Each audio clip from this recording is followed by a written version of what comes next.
చెప్పాలంటే స్టార్టింగ్ నుంచి చెప్పాల్సి వస్తుంది. స్టార్టింగ్ నుంచి ఏం చేయాలండి అని మీరు అనవచ్చు. ఇక్కడ ముందు మనము అఫర్మేషన్ చేసే ముందు, మన జీవితాన్ని మార్చుకునే ముందు, మన విధిని మార్చుకునే ముందు కొన్ని అయితే మనం పాటించాల్సి వస్తుంది. ఊరికే పాటించడమేనా, పని చెయ్యాలా చెయ్యకూడదా అనే డౌట్ వస్తుంది. అదేనండి, అదే వస్తున్న పాయింట్కి. పాటించాలి, కానీ స్టెప్ బై స్టెప్. అది మనకి పూర్వజన్మ నుంచి మనం ఆలోచనలు కానీ మన పనులు కానీ మనం పోగు చేసుకుని ఉన్నాం. అంటే ఇక్కడ మనస వాచ కర్మణ అన్నీ చేస్తూ వస్తాం. ఇది ఎన్నో జన్మ కూడా మనకు తెలియదు. తర్వాత జన్మలు ఏముంటాయో కూడా మనకు తెలియదు. గత జన్మ కూడా మనకు తెలియదు కదా. మరి ఇవన్నీ జీవితంలో మన ప్రమేయం లేకుండా కొన్ని జరుగుతాయి కదా. అవి ఎందుకు జరుగుతున్నాయి?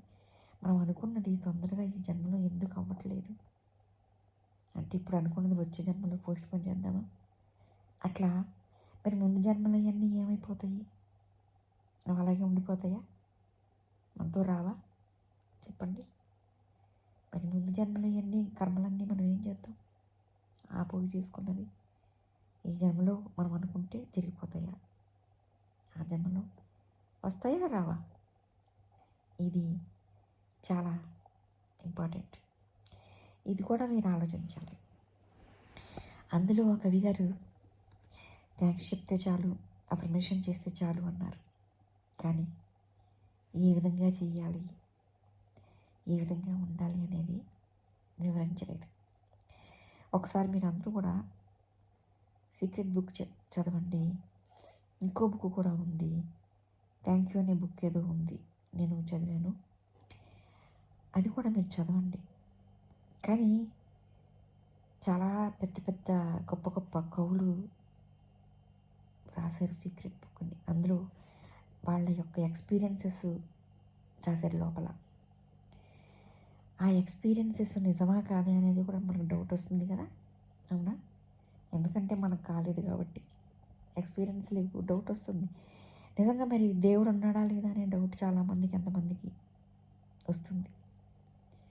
మన పెద్దలు చెప్పారు, లేదా పండితులు చెప్పారు, లేదా పుస్తకాల్లో చదివాము, ఇదే కదా మనకి తెలిసింది. మనం డైరెక్ట్గా దేవుడిని చూసామా? చూడలేదు. నిజంగా డైరెక్ట్గా ముందు దేవుడు వస్తే మనం నమ్ముతామా? ఈయనే దేవుడు అని నిరూపించుకోమంటాం. నువ్వే దేవుడు అని గ్యారెంటీ ఏంటి అని అడుగుతాము ఆయన్ని. మరి నమ్మేదెలా? అట్లా దేవుణ్ణే నమ్మనప్పుడు ఈ అఫర్మేషన్స్ని, ఆ సీక్రెట్ బుక్ని, ఇవన్నీ మనం ఎలా నమ్ముతాం? మరి తర్వాత వీడియోల్లో స్టెప్ బై స్టెప్ మనం ఇవన్నీ కూడా చెప్పుకుందాము. సబ్స్క్రైబ్ చేసుకోండి హోల మీద.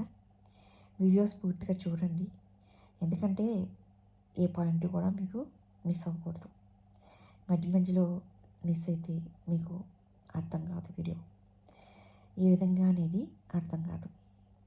అందుకని దయచేసి వీడియోని పూర్తిగా చూసే ప్రయత్నం అయితే చేయండి. సబ్స్క్రైబ్ చేసుకోండి.